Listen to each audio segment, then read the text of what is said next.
When people argue about which chatbot is actually the best, they usually point to one leaderboard.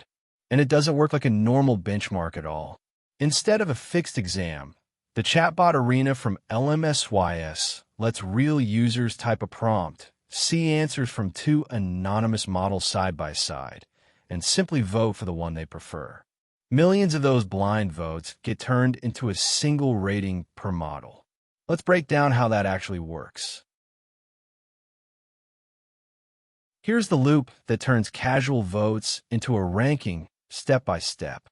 It starts when a real user types their own prompt into the arena. This isn't a curated test question.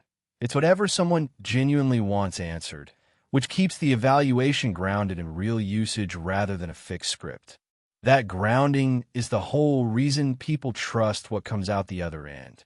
That prompt goes to two anonymous models at once, shown side by side. Crucially, the user has no idea which brands they're looking at, so hype and loyalty can't tilt the vote toward a favorite name. Stripping away the labels is exactly what makes the comparison honest. Then the user votes for whichever answer they think is better. Each vote is one blind head-to-head comparison, a tiny piece of preference data collected on a prompt that actually mattered to a person. On its own, it's noisy, but pooled across a crowd, it becomes a strong signal. Finally, those pairwise votes update each model's rating. Using the Bradley-Terry model, closely related to chess ELO, every win nudges a model up and every loss nudges it down, so the leaderboard slowly settles into a stable order. No single vote decides much. It's the aggregate of thousands that produces a meaningful number. Now, to see why this caught on, compare it against a traditional benchmark. A static benchmark is a fixed set of questions with known answers. That's convenient, but it's also gameable and easy to contaminate, because once those questions leak into training data, a high score can reflect memorization rather than genuine ability. And a fixed test can quietly go stale as models improve around it. The arena runs on live, blind human votes over fresh prompts. There's no fixed answer key to memorize and no static set to overfit, which makes it far harder to game and a much closer read on which model people actually prefer in practice. Because the prompts keep changing, the target keeps moving too. So a few ideas really define this leaderboard, and each one is worth understanding.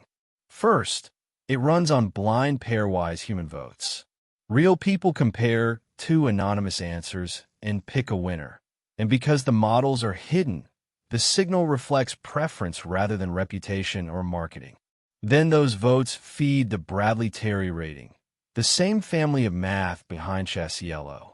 A model's number predicts its probability of winning a head-to-head, so one clean score summarizes thousands of messy comparisons. That single number is what lets you line up every model on one honest scale. And here's the honest caveat. This measures preference and style, not correctness, so a charming wrong answer can still win a vote. It also needs a large volume of votes before any rating becomes trustworthy, which is why brand new models often start with wide, uncertain error bars. All right, let's lock in the essentials to hold on to. Real users vote between two anonymous models on their own prompts, and those blind votes become one rating per model. Ratings come from the Bradley-Terry model, closely related to chess ELO, predicting each model's chance of winning head-to-head. Because it's grounded in fresh human preference, it's hard to game or contaminate, which made it the de facto leaderboard. Just remember it tracks preference, not correctness, and needs many votes to stabilize. If breakdowns like this are your thing, you'll feel right at home browsing Standarity.com.